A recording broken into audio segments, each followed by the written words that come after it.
De nombreuses lois cérémonielles données par Dieu à Israël visaient à leur montrer comment se purifier de la souillure, afin qu'ils puissent communier avec un Dieu saint. Lévitique 7, 21, 22, 3. L'existence de tant de lois détaillées démontrait la différence flagrante entre le saint et le profane. Lévitique 10, 10, 11. Toute souillure, même involontaire, séparait une personne de la communauté et de la demeure de Dieu parmi eux. Lévitique 5, 2. Ou si quelqu'un touche une chose impure, soit le cadavre d'un animal sauvage impur, soit le cadavre d'un animal sauvage d'un reptile impur, sans que cela ne lui soit caché, qu'il soit impur et qu'il reconnaisse sa culpabilité. Aucune personne impure ne pouvait entrer donc dans le sanctuaire du Seigneur.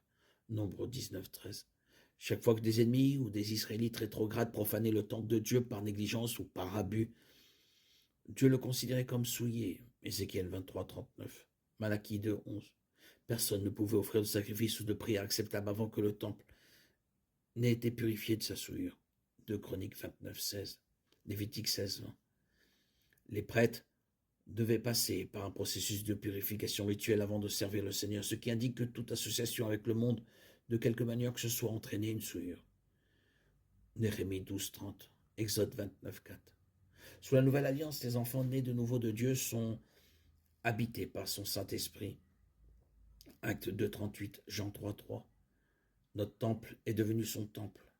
1 Corinthiens 6, 19, 20. Ne savez-vous pas que votre corps est le temple du Saint-Esprit qui est en vous et que vous avez reçu de Dieu? Vous ne vous appartenez pas à vous-même.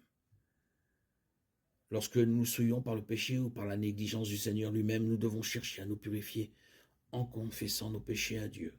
1 Jean 1, 9. Seul le sang de Jésus-Christ est assez puissant pour purifier nos cœurs et nous rendre aptes à communier avec Dieu. 1 Jean 1, 7. L'impureté sexuelle et l'idolâtrie, ces deux péchés souillent tout temple, qu'il soit de pierre ou de chair. 1 Corinthiens 6, 18.